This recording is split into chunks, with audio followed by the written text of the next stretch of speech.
লাইলাতুল কদর, এই কদরের রাতটা হচ্ছে এমন রাত যেটা খায়রুম মিন আলফি শাহর, হাজার মাসের চেয়েও সেরা। তো আমরা যেন এই কদরের রহমত বরকত থেকে যেন আমরা বঞ্চিত না হই।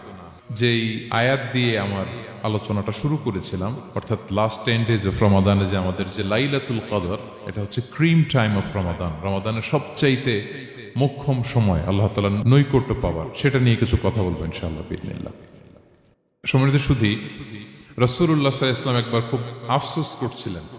তিনি যখন শুনতে পেলেন যে বনি ইসরায়েলের অনেক অনেক লোক হাজার বছর হায়াত পেত, তারা শত শত বছর ইবাদত করত, শত শত বছর তারা জিহাদ করত, তখন তিনি আফসোস করে বললেন, হায় রে, আমার শেষ সময়ের উম্মতের কি হবে?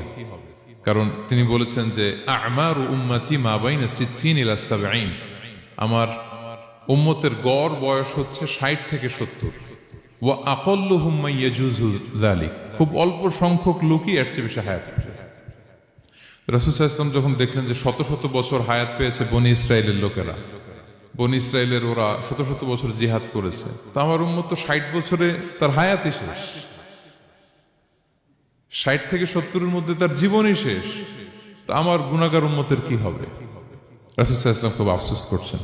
তো রাসূলুল্লাহ সাল্লাল্লাহু আলাইহি ওয়াসাল্লামের এই চিন্তা, এই উদ্বিগ্নতা দূর করার জন্য আল্লাহ তাআলা সূরাতুল কদর নাজিল করলেন এবং বললেন যে ইন্না আনসালনাহু ফি লাইলাতিল কদর ওয়া মা আদরাকা মা লাইলাতুল কদর লাইলাতুল কদরি খায়রুম মিন আলফি শাহর। লাইলাতুল কদর, এই কদরের রাতটা হচ্ছে এমন রাত যেটা খায়রুম মিন আলফি শাহর, হাজার মাসের চেয়েও সেরা। 1000 মাস লাগাতার ইবাদত করলে যে সওয়াব, কদরের রাতে ইবাদত করলে এর সমান সওয়াব হবে নাকি? সমান হবে না। আল্লাহ তাআলা বলেছেন খায়রুম মিন আলফি শাহর, না, এর চেয়েও শ্রেষ্ঠ, এর চাইতেও বেশি। হাজার মাসে, অর্থাৎ 1000 মাসে হয় 83 বছর 4 মাস। তো কদরের রাতে যদি আমরা ইবাদত করি তাহলে 83 বছর 4 মাস ইবাদত করলে যে সওয়াব, সে সওয়াব আল্লাহ তাআলা আমাদের আমলনামায় নসিব করবেন। তো আমরা যেন এই কদরের রহমত বরকত থেকে যেন আমরা বঞ্চিত না হই। তো রাসূল সাল্লাল্লাহু আলাইহি ওয়াসাল্লামকে সান্ত্বনা দেওয়ার জন্য যে, হে নবী, আপনি চিন্তিত হবেন না, বনি ইসরায়েলের অনেক লোক হাজার বছর হায়াত পেয়েছে, শত শত বছর ইবাদত করেছে, জিহাদ করেছে, তারা হায়াত পেয়েছে বেশি কিন্তু তারা কদর পায়নি। আর আপনার উম্মতকে আমি হায়াত দিয়েছি কম, কিন্তু তাদেরকে কদর দিয়েছি। সুবহানাল্লাহি বিহামদি, লাইলাতুল কদর দিয়েছি, যে কদরের রাত হাজার মাসের চেয়েও সেরা। তো এই কদরের রাতকে আবার লাইলাতুন মুবারাকাও বলা হয়েছে। ইন্না আনসালনাহু ফি লাইলাতিন মুবারাকা, এটা বরকতময় রাত। ফিহা ইউফরাকু কুল্লু আমরিন হাকিম, সব বিজ্ঞচিত প্রাজ্ঞচিত বিষয়ের ফয়সালা হয়। এটা বেসিক্যালি একটা বাজেট রাত বলা যায়। এ রাতে আগামী 1 বছরে আমাদের কি ঘটবে না ঘটবে আল্লাহ তাআলা এটার বাজেট করেন, এটাকে রিভাইজ করেন। সো এই রাতটা অনেক গুরুত্বপূর্ণ। তো এই কদরের রাত, এটা কবে? এটা স্পেসিফিক ছিল, মানে সুনির্দিষ্ট ছিল। রাসূল সাল্লাল্লাহু আলাইহি ওয়াসাল্লাম আমাদেরকে জানাতে চেয়েছিলেন কবে, কিন্তু রাসূল সাল্লাল্লাহু আলাইহি ওয়াসাল্লাম জানাতে পারেননি। সহিহ বুখারীতে এসেছে যে রাসূল সাল্লাল্লাহু আলাইহি ওয়াসাল্লাম খারাজান নবী সাল্লাল্লাহু আলাইহি ওয়াসাল্লাম লিয়ুখবিরানা বিলাইলাতিল কদর। উবাদা ইবনে সামিত রাদিয়াল্লাহু তাআলা আনহু বলেন, রাসূল সাল্লাল্লাহু আলাইহি ওয়াসাল্লাম আমাদেরকে জানাতে বের হয়েছিলেন যে কবে কদরের রাতটা। ফাতালাহা রাজুলান মিনাল মুসলিমিন, হঠাৎ মুসলমানদের মধ্য থেকে 2 জন ঝগড়া লাগলো, তর্ক লাগলো আর কি। রাসূল সাল্লাল্লাহু আলাইহি ওয়াসাল্লাম হঠাৎ করে ওই ঝগড়ার দিকে খেয়াল করলেন, ওই দিকে খেয়াল করে ওই তারিখটার কথা তিনি ভুলে গেলেন। ফারুফিআত, রাসূল সাল্লাল্লাহু আলাইহি ওয়াসাল্লাম বললেন, আমার হৃদয় থেকে, অন্তঃকরণ থেকে এটাকে উঠিয়ে নেওয়া হলো। এখন আমি মনেই করতে পারছি না এটা কি 23 না 25 না 27 না 29, আমি মনে করতে পারছি না। এজন্য রাসূল সাল্লাল্লাহু আলাইহি ওয়াসাল্লাম বলেছেন যে তবে আমি এতটুকু মনে করতে পারছি, ফালতামিসুহা ফিল আশরিল আওয়াখিরি ফিল বিত্রি, রমাদানের শেষ দশকের বেজর রাত্রিগুলোতে তোমরা কদর তালাশ করো। বেজর রাতে যদি তোমরা কদর তালাশ করো তাহলে এই কদর সুনিশ্চিতভাবে তোমরা পাবে। তো এই জন্য স্কলাররা সবসময় বলেন যে লাস্ট 10 days অফ রমাদান খুব গুরুত্বপূর্ণ, সবচেয়ে the cream time of Ramadan. I repeat, এটা রমাদানের একেবারে মাহেন্দ্রক্ষণ। এই 10 দিনের যে কোনো 10 রাতের যে কোনো রাত কদর হয়ে যেতে পারে, বিশেষ করে অড নাইটস গুলো 21, 23, 25, 27 এবং 29, যে কোনো দিন হয়ে যেতে পারে কদর। সো বুদ্ধিমানের কাজ হচ্ছে আমরা যেন রমাদানের শেষ 10 রাতে লাগাতার একইভাবে একই স্পিডে আমরা যেন ইবাদত করি। কোন রাতে বেশি করলাম, হয়তো 27-এর রাতে আমি খুব ভাব গাম্ভীর্য নিয়ে, খুব আবেগ নিয়ে ইবাদত করলাম, কিন্তু হয়ে যেতে পারে যে এবছর কদর ছিল 25-এর রাত, হতে পারে না? পারে। তো আমরা তো মিস করে ফেললাম। তো আমরা যেন মিস না করি, বুদ্ধিমানের কাজ হবে সমান তালে ইবাদত করা। এবং এটা এত গুরুত্বপূর্ণ, রাসূল সাল্লাল্লাহু আলাইহি ওয়াসাল্লাম এত এমফেসাইজ করে কোনো রাতের কথা বলেনি। আরবি মাস অনুযায়ী 354টা রাতের মধ্যে সবচাইতে শ্রেষ্ঠ রাত, সবচাইতে শ্রেষ্ঠ রাত সূর্য ডোবার পর থেকে হাত্তা মাতলাইল ফজর, ফজরের সূচনা লগ্ন পর্যন্ত শান্তিময় এ রাত, বরকতের এ রাত। রাসূল সাল্লাল্লাহু আলাইহি ওয়াসাল্লাম বলেছেন, মান হুরিমা খাইরাহা ফাকাদ হুরিম, যে কদরের বরকত থেকে, খায়ের থেকে বঞ্চিত হলো, সে আসলেই বঞ্চিত। হি ইজ দ্য লুজার, সে হতভাগা, সে পোড়া কপাল, সে বঞ্চিত। মান হুরিমা খাইরাহা ফাকাদ হুরিম, যে কদর পেল না সে হতভাগা। এখন আমরা কি হতভাগা হতে চাই? আমরা তো শুরুতে অনেক হোপফুল ছিলাম, এত এত ব্লেসিংস, এত এত বরকত, রহমতের ফলগু ধারায় আমরা প্লাবিত হচ্ছি রমাদানে। তা আমরা তো হতভাগা হতে চাই না। তা আমরা যেন এই শেষ 10 দিন এক তালে আন্তরিকতার সাথে ঈমান ও ইহতিসাবা আমরা যেন ইবাদত করি, সম্মানিত ভাই এবং বোনেরা। তাহলে আমরা সৌভাগ্যশীলদের অন্তর্ভুক্ত হতে চাই, হতভাগা হতে চাই না। আমরা এবার একটু শুনবো যে রাসূলুল্লাহ সাল্লাল্লাহু আলাইহি ওয়াসাল্লাম কদরের রাতগুলোতে কি কি ইবাদত করতেন। আমি খুঁজে 5টা আমলের কথা পেয়েছি বিশেষভাবে, কমন যে আমলগুলো সেগুলো তো ছিলই, বিশেষভাবে 5টা কাজ রাসূল সাল্লাল্লাহু আলাইহি ওয়াসাল্লাম এই কদরের রাতে করতেন। 1 নম্বর কাজ হচ্ছে তিনি সারা রাত জেগে ইবাদত করতেন এবং পরিবারের লোকদেরকে ঘুমোতে দিতেন না, উঠিয়ে দিতেন। বছরের অন্য কোনো সময়ে সারা রাত জেগে ইবাদত করার কোনো নজির রাসূল সাল্লাল্লাহু আলাইহি ওয়াসাল্লামের জীবনে ছিল না। সব রাতে ঘুমাতেন। আমি জোহর বারুতে একটা কনভেনশনে the daily routine of prophet সাল্লাল্লাহু আলাইহি ওয়াসাল্লাম একটা আলোচনা করেছিলাম, যেখানে রাসূল সাল্লাল্লাহু আলাইহি ওয়াসাল্লামের দৈনন্দিন জীবনের রুটিন আলোচনা করেছিলাম। সেখানে আমরা বলেছি যে রাসূল সাল্লাল্লাহু আলাইহি ওয়াসাল্লামের দৈনন্দিন অভ্যেস ছিল তিনি এশার পরেই তাড়াতাড়ি ঘুমিয়ে পড়তেন আর মিড নাইটে উঠতেন। রাসূল সাল্লাল্লাহু আলাইহি ওয়াসাল্লামের কর্মদিবস শুরু হতো মিড নাইটে, আমাদের তো সকালে, কারো আরো অনেক পরে শুরু হয়। রাসূল সাল্লাল্লাহু আলাইহি ওয়াসাল্লামের কর্মদিবস শুরু হতো বেসিক্যালি মিড নাইটে। এশার পরে কথাবার্তা না বলে আগে ঘুমোতে যেতেন, মিড নাইটে উঠতেন, কিন্তু ঘুমাতেন। ঘুম ছাড়া রাত কাটাতেন না। সারা বছরের এটা ছিল যে এশার পর পরে ঘুমোতে যেতেন, except the last 10 days of Ramadan. রমাদানের শেষ 10 রাতে রাসূল সাল্লাল্লাহু আলাইহি ওয়াসাল্লাম ঘুমাতেন না। এই 10 দিনের ব্যাপারেই পাওয়া যায় সারা রাত জেগে তিনি ইবাদত করতেন। আম্মা জান আয়েশা রাদিয়াল্লাহু তাআলা আনহা বলেন, ইযা দাখালাল আশরু আহিয়াল লাইলা ওয়া আইকাযা আহলা ওয়া জাদ্দা ওয়া শাদ্দাল মিজার। রমাদানের শেষ দশক যখন আসতো, রাসূল সাল্লাল্লাহু আলাইহি ওয়াসাল্লাম সারা রাত জেগে ইবাদত করতেন। পরিবারের সদস্যদেরকে জাগিয়ে তুলতেন, স্ত্রীদের ঘুমাতে দিতেন না, জাগিয়ে তুলতেন। ফাতেমা রাদিয়াল্লাহু তাআলা আনহার ঘর পাশেই ছিল, তাদেরকে যে জাগাতেন এবং নিজে সারা রাত ইবাদত করতেনই। জাদ্দা ওয়া শাদ্দাল মিজার, খুবই বলিষ্ঠ ভাবে, খুব মজবুত ভাবে কোমরে গামছা বেঁধে নামার একটা এক্সপ্রেশন এখানে দেয়া হয়েছে। মিজার, ইজহার মানে হচ্ছে বাংলা করলে হয় লুঙ্গি। লুঙ্গি আমরা যখন খুব শক্ত কোনো কাজ করতে যাই তখন তারা কি করে, খুব টাইট করে লুঙ্গিটা বাঁধে। তার মানে বোঝানো হচ্ছে রাসূল সাল্লাল্লাহু আলাইহি ওয়াসাল্লাম কোমরে ভালো করে লুঙ্গি বেঁধে বা গামছা বেঁধে আটগাট বেঁধে নামতেন শেষ 10 দিনের জন্য। এই সময় তিনি মানে কাউকে কেমন যেন চিনতেন না, সবসময় ইবাদতে মগ্ন থাকতেন। এটা আমরা করতে পারি যে শেষ 10 দিনে, আর যেহেতু 3 দিন বাকি, আমরা একটা স্পেশাল প্ল্যান করতে পারি যে আমরা আমাদের সর্বোচ্চটুকু উজাড় করে দিয়ে লাস্ট 10 days অফ রমাদানের এই বরকত আমরা হাসিল করব, এটা যেন আমাদের মিস না হয়। তাহলে এটা আমরা একটা পেলাম। 2 নাম্বার হচ্ছে ইতিকাফ করা। রাসূলুল্লাহ সাল্লাল্লাহু আলাইহি ওয়াসাল্লাম রমাদানের শেষ 10 দিন ইতিকাফ করতেন। আম্মা জান আয়েশা রাদিয়াল্লাহু তাআলা আনহা বলেন, কানা ইয়াতাকিফুল আশরাল আওয়াখির মিন রমাদান। রমাদানের শেষ দশকে তিনি ইতিকাফ করতেন। হাত্তা তাওয়াফাহুল্লাহ, ওনার ইন্তেকালের আগ পর্যন্ত এই অভ্যাসটাই তিনি জারি রেখেছেন। সুম্মা আতাকাফা আজওয়াজুহু মিন বা'দি, তারপরে ওনার স্ত্রীরা ইতিকাফ করেছেন। আরেক বর্ণনায় এসেছে ইয়াতাকিফু কুল্লা রমাদান 10 আইয়াম, প্রতি রমাদানে তিনি 10 দিন ইতিকাফ করেছেন। কিন্তু যেই বছর তিনি ইন্তেকাল করবেন সে বছর তিনি 20 দিন ইতিকাফ করেছিলেন। প্রতি রমাদানে 10 দিন, আর যে বছর ইন্তেকাল করবেন সে বছর কয় দিন? 20 দিন তিনি ইতিকাফ করেছিলেন মসজিদে নববীতে। তাহলে আমরা এই রমাদানের শেষ দশকে এটা করতে পারি। 2 নম্বর পয়েন্ট হচ্ছে ইতিকাফ করা। যারা আমরা করিনি তারা আমরা এতেকাফ করতে পারি। আমাদের আইআইএম এর মসজিদ এটা এতেকাফের জন্য একটা উর্বর জায়গা। আমরা যখন এই ক্যাম্পাসে ছিলাম তখন দেখেছি যে এখানকার এতেকাফের পরিবেশ যে এত সুন্দর এটা কল্পনাই করা যায় না। অসাধারণ পরিবেশ। আপনি যদি এতেকাফ নাও করেন, রাত 2টা বা 3টার দিকে সেন্ট্রাল মস্কে এসে বসে থাকলেও হবে। রাত 2টা 3টার দিকে এসে বসে থাকলে দেখবেন যে কেউ সেজদায় পড়ে কান্না করতেছে, কেউ হালাকা করতেছে, কেউ তাসবি পড়তেছে, কেউ কোরআন তেলাওয়াত করতেছে। মানে এত সুন্দর পরিবেশ, ওটা দেখলেই আপনার ইবাদত করতে মন চাইবে। তো আমরা যেন এতেকাফ করার চেষ্টা করি। এতেকাফ করতে না পারলে শেষ দশকের রাতগুলো যেন মসজিদে কাটানোর চেষ্টা করি, তা না পারলেও বাসায় যেন এই রাতগুলো আমরা মিস না করি। বিশেষ করে সেন্ট্রাল মস্কে তো অসাধারণ পরিবেশ, এটা হাইলি রেকমেন্ডেড। ইফ পসিবল আপনারা আসবেন, এখানে ইবাদতের চমৎকার পরিবেশ থাকে।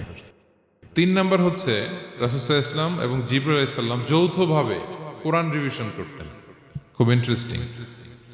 সারা বছর যেটা নাজিল হতো, রমাদানে জিবরাইল আলাইহিস সালাম রাসূল সাল্লাল্লাহু আলাইহি ওয়াসাল্লামকে শোনাতেন, রাসূল সাল্লাল্লাহু আলাইহি ওয়াসাল্লাম আবার জিবরাইল আলাইহিস সালামকে শোনাতেন। সহিহ বুখারীর বর্ণনা, কানা জিবরিলু ইয়ালকাহু ফি কুল্লি লাইলাতিন মিন রমাদান ফায়ুদারিসুহুল কুরআন। প্রতি রমাদানের প্রতি রাতে এসে রাসূল সাল্লাল্লাহু আলাইহি ওয়াসাল্লামের সাথে কোরআন মুদারাসা করতেন। সহিহ মুসলিমের বর্ণনায়, আন্না জিবরিল কানা ইউআরিদুহু বিল কুরআন কুল্লা আমিন মাররা। প্রতি বছর রমাদানে একবার শোনাতেন বা শুনিয়েছেন। যে বছর তিনি ইন্তেকাল করবেন তিনি 2 বার শুনিয়েছিলেন। আরাদা ইউআরিদু, মানে এটা ফ্রম বোথ সাইড। আরবি শব্দটা এমন যে জিবরাইল আলাইহিস সালাম শোনাতেন, এরপর রাসূল সাল্লাল্লাহু আলাইহি ওয়াসাল্লাম জিবরাইল আলাইহিস সালামকে শোনাতেন। কোরআন রিভিশন করা। তো এই শেষ দশকের রাতগুলোতে আমরা যেন বেশি বেশি কোরআন পড়ি। কোরআন তেলাওয়াত, কোরআনিক রিসাইটেশন হতে পারে, কোরআনের অর্থ পড়া হতে পারে, তাদাব্বুরে কোরআন হতে পারে, কোরআনের হালাকায় জয়েন করা হতে পারে। ইন ইটস এনি ফর্ম আমরা যেন কোরআনের সাথে অ্যাটাচমেন্টটা বাড়াই লাস্ট 10 days অফ রমাদানে। 4 নাম্বার, কিয়ামুল লাইল করা। রাসূল সাল্লাল্লাহু আলাইহি ওয়াসাল্লাম কিয়ামুল লাইল করতেন এবং কিয়ামুল লাইল শব্দটাকে রাসূল সাল্লাল্লাহু আলাইহি ওয়াসাল্লাম কদরের সাথে জুড়ে দিয়েছেন। সহিহ বুখারীর বর্ণনায় তিনি বলেছেন, মান কামা লাইলাতাল কদরি ঈমানা ওয়া ইহতিসাবা গুফিরা লাহু মা তাকাদ্দামা মিন যামবি। কদরের রাতে যে কিয়ামুল লাইল করে বিশ্বাস নিয়ে এবং নাজাতের প্রত্যাশা নিয়ে, তার পূর্বের সমস্ত গুনাহ আল্লাহ তাআলা ক্ষমা করে দিবেন। তাহলে কিয়ামুল লাইলটা রাসূল সাল্লাল্লাহু আলাইহি ওয়াসাল্লাম বিশেষভাবে কদরের রাতের সাথে সম্পৃক্ত করেছেন। আমরা যেন প্রতি রাতে কিয়ামুল লাইল করি, লম্বা সময় যেন দাঁড়িয়ে থাকি, লম্বা সময় কোরআনিক রিসাইটেশন করি দাঁড়িয়ে থেকে, লম্বা সময় রুকু, লম্বা সময় সিজদা, স্পেশালি সিজদা। আকরাবু মা ইয়াকুনুল আবদু মির রাব্বিহি ওয়া হুয়া সাজিদ ফাআকসিরু ফিহি দুআ। বান্দা যখন সিজদায় থাকে আল্লাহ সবচেয়ে কাছে থাকে। তো আমরা তো আল্লাহর সবচেয়ে কাছে যেতে চাই এই ক্রিম টাইমটাতে, কি বলেন? আমরা যেন লম্বা সময় সিজদাতে থাকি। কিন্তু আমাদের অনেকের যেটা হয়, নামাজে তাড়াহুড়ো, অনেকের সব ব্যস্ততা যখন নামাজে দাঁড়াই এরকম হয়ে যায়। রাসূল সাল্লাল্লাহু আলাইহি ওয়াসাল্লামের সালাত যদি আমরা খেয়াল করি, বিশেষ করে কিয়ামুল লাইলে এত যে সুন্দর ছিল। আম্মাজান আয়েশা রাদিয়াল্লাহু তাআলা আনহাকে জিজ্ঞেস করা হয়েছিল যে, হে আম্মাজান, রাসূল সাল্লাল্লাহু আলাইহি ওয়াসাল্লামের কিয়ামুল লাইল কেমন ছিল, কিভাবে কিয়ামুল লাইল করতেন? তো আম্মাজান আয়েশা, দেখেন ওনার এক্সপ্রেশনটা কত সুন্দর। তিনি বলেছেন, ফালা তাসআল আন হুসনিহিন্না ওয়া তুলিহিন্না। রাসূল সাল্লাল্লাহু আলাইহি ওয়াসাল্লামের কিয়াম যে কত সুন্দর ছিল, কত লম্বা ছিল, আমায় জিজ্ঞেস করো না, আমি বলতে পারবো না। আমরা অনেক সময় যখন খুব বেশি চমৎকার কিছু হয় তো আমরা কি বলি, ভাই এত সুন্দর ছিল, আমি বোঝাতে পারবো না।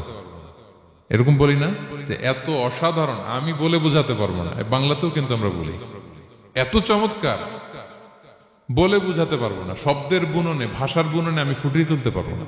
তো আম্মাজান আয়েশা এটাই বলেছিলেন, ফালা তাসআল আন হুসনিহিন্না ওয়া তুলিহিন্না। রাসূল সাল্লাল্লাহু আলাইহি ওয়াসাল্লামের রাতের নামাজ কিয়ামুল লাইল যে কত সুন্দর ছিল, কত দীর্ঘ ছিল, লম্বা ছিল, আমায় জিজ্ঞেস করো না, আমি বলে বোঝাতে পারবো না। সুবহানাল্লাহি ওয়া বিহামদিহি। আমরা যেন লম্বা সময় কিয়ামুল লাইল করি। আম্মাজান আয়েশা রাদিয়াল্লাহু তাআলা আনহা আরো বলেন, কানা ইয়াকুমু মিনাল লাইলি হাত্তা তাতাফাত্তারা কদামা। এত দীর্ঘ সময় দাঁড়িয়ে থাকতেন, থাকতে থাকতে ওনার পা ফুলে যেত, পা দুটো ফুলে যেত। আপনিও দীর্ঘ সময় দাঁড়িয়ে দেখেন যে পায়ে ঝিম ধরে যাবে, পা ফুলে যাবে। এটা করতেন রাসূল সাল্লাল্লাহু আলাইহি ওয়াসাল্লাম। তো আম্মাজান আয়েশা বলেন, ইয়া রাসূলুল্লাহ লিমা তাসনাউ হাযা ওয়া ক্বাদ গুফিরা লাকা মা তাকাদ্দামা মিন যামবিকা ওয়া মা তাআখার। আপনি এত কষ্ট কেন সহ্য করেন নিজের দেহের উপরে? আপনার তো আগের পরের সব গুনাহই মাফ। আদত তো রাসূল সাল্লাল্লাহু আলাইহি ওয়াসাল্লামের গুনাহই নেই, তিনি নিষ্পাপ। এত কষ্ট কেন করেন? আপনার আগের পরে সবই তো মাফ করে দেয়া হয়েছে, কেন করেন? রাসূল সাল্লাল্লাহু আলাইহি ওয়াসাল্লাম উত্তর করেছেন, আফালা উহিব্বু আন আকুনা আবদান শাকুরা। আয়েশা, আমি কি শুকর গুজার বান্দা হতে পছন্দ করব না? আল্লাহ তাআলা আমাকে তার রহম এবং করমে সব মাফ করে দিয়েছেন, কিন্তু আমি কি শুকর গুজার হব না? আমি কি আমার রোলটা প্লে করব না? আমি কি নিজেকে সঁপে দেব না আল্লাহ তাআলার কাছে জায়নামাজে? তো এটা ছিল সংক্ষেপে রাসূল সাল্লাল্লাহু আলাইহি ওয়াসাল্লামের কিয়ামুল লাইলের ধরন। এভাবে তিনি দীর্ঘ সময় কিয়ামুল লাইল করতেন। আমরা যেন এটা করি। সেন্ট্রাল মস্কে কিয়ামুল লাইল এবছরও নিশ্চয়ই হচ্ছে, আমরা যেন অংশগ্রহণ করি। 5 নম্বরে রাসূল সাল্লাল্লাহু আলাইহি ওয়াসাল্লাম দোয়া করতেন। এই কদরের রাতগুলোতে খুব বেশি বেশি দোয়া করতেন। দোয়া নিয়ে আমরা একটা জুমার খুতবা দিয়েছিলাম, সেখানে আমরা বলেছিলাম যে দোয়া হতে হবে খুব আন্তরিক দোয়া, রোবোটিক দোয়া যেন না হয়। আপনার আবেগ, ভালোবাসা, মনের মাধুরী মিশিয়ে, চোখের পানি মিশিয়ে, অশ্রু সিক্ত করে এই দোয়াটা করতে হবে, তাহলে সে দোয়া আল্লাহর কাছে কবুল হবে। আমরা যেন আমাদের ভাব, আবেগ সব ঢেলে দিতে পারি আমাদের দোয়াতে, আমাদের সিজদায়, আমাদের কিয়ামুল লাইলে। এবং যে কোনো ভাষায় কোরআনিক দোয়াগুলো রেকমেন্ডেড, হাদিসের মাসুরগুলো রেকমেন্ডেড।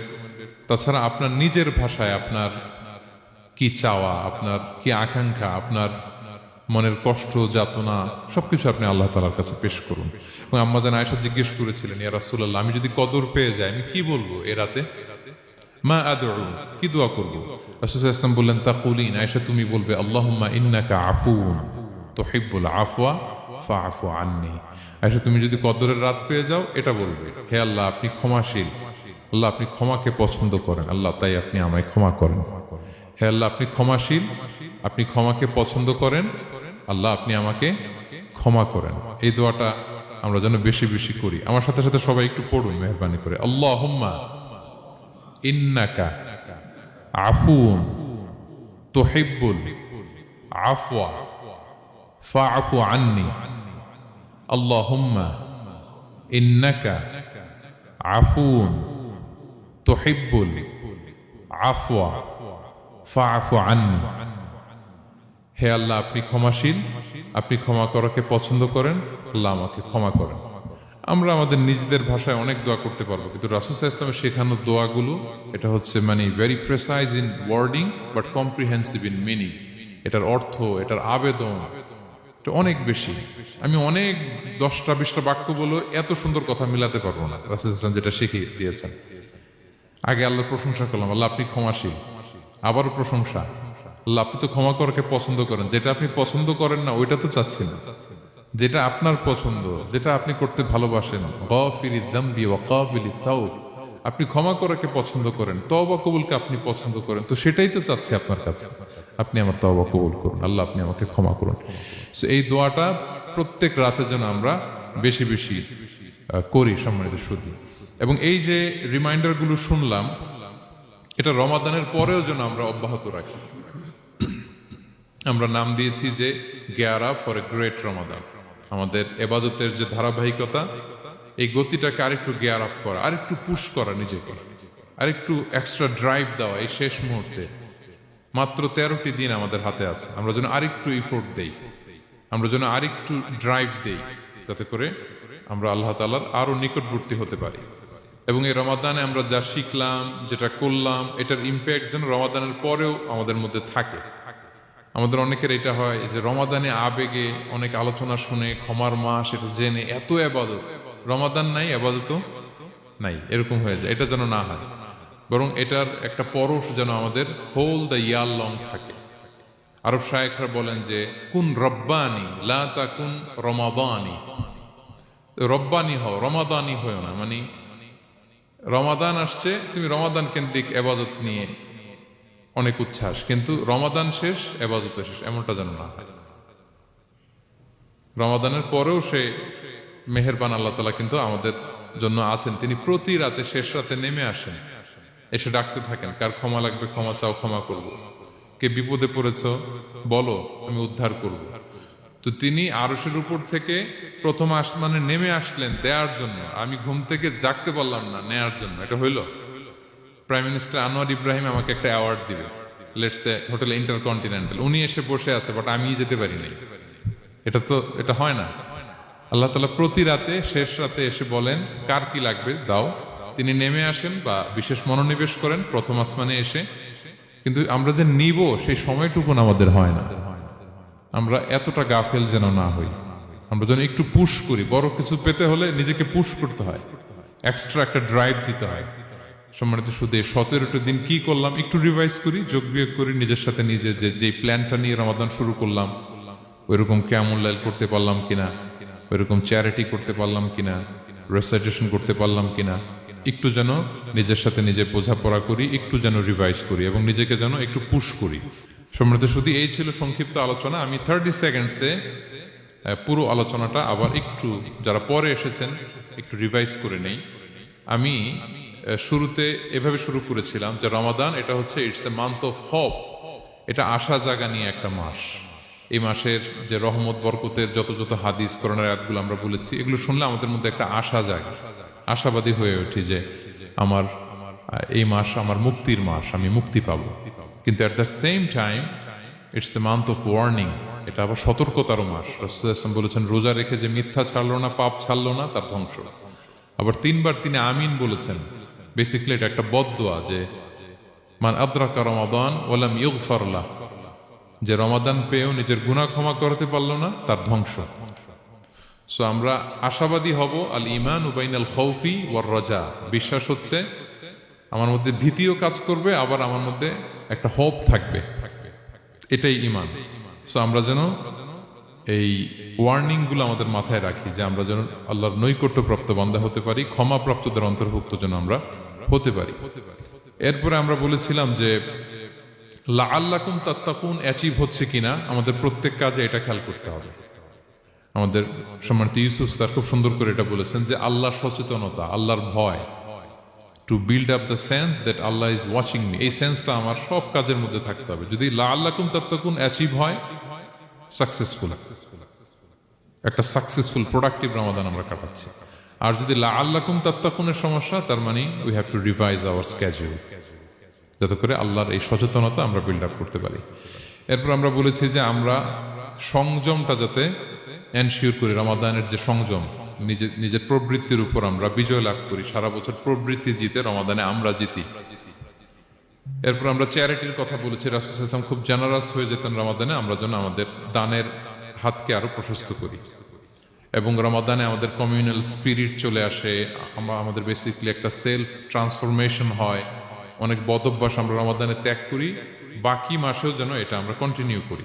আর সবশেষে আমরা লাস্ট 10 days অফ রমাদানের গুরুত্ব নিয়ে বলেছিলাম যে রাসূল সাল্লাল্লাহু আলাইহি ওয়াসাল্লাম খুব হতাশ হয়ে পড়েছেন যে অন্য নবীর উম্মতেরা অনেক হায়াত পেয়েছে, আমরা পেলাম 60-70, তো আমার গুনাহগার উম্মত কি করবে? আল্লাহ বলেন লাইলাতুল কদর খায়রুম মিন আলফি শাহর, নবী হে আপনার উম্মতের জন্য আমি কদরের রাত দিয়েছি, যে এক রাতে ইবাদত করলে 1000 মাসের চেয়েও বেশি সওয়াব তারা পেয়ে যাবে।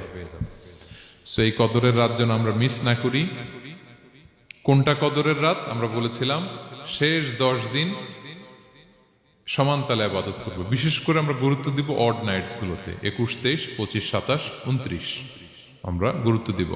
এবং রাসূল সাল্লাল্লাহু আলাইহি ওয়াসাল্লাম বলেছেন মান হুরিমা খায়রাহা ফাকাদ হুরিম, যে কদরের বরকত মিস করলো সে বঞ্চিত, সে হতভাগা, হি ইজ দ্য লুজার।